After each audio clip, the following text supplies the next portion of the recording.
بسم الله الرحمن الرحيم السلام عليكم ورحمة الله وبركاته واغان عرورتا ahayn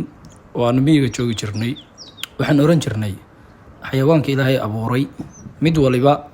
marka uu daaqayo waxa uu yiraahdaa erayo u gooni ah tusaale ahaan arigu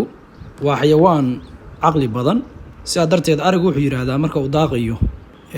biraa darane baal dhaaf oo macnaheedu yahay biri baa ku sugaysay naqan ama cawskan aad cunaysid qayb kamid ah iska dhaaf loodu waxay dhahdaa ayaan oran jirnay allow xiimaye xiin mari macnaheedu yahay inay naqa oo dhan dhamaysanayso laakiin ay isan ka rajo dhigayn in Ilaahay soo saari doono mar labaad geela waa xayawaanka ugu weyn xayawaanada Soomaalidu dhaqato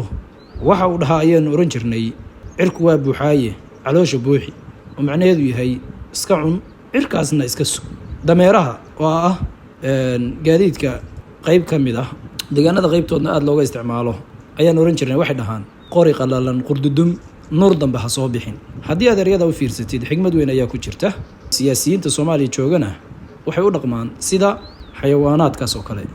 kuwa waa ariga oo waxbay ka tagayaan ama waxbay xeerinayaan kuwa waa lo'da oo waa xaalufiyayaal aan waxba xeerinayn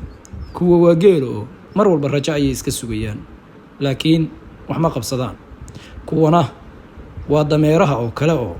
adduunkiina way baabi'inayaan wax cusubna keeni mayaan khayrna lama jecla bulshadooda. Assalaamu calaykum waraxmatullaahi wabarakaatuh.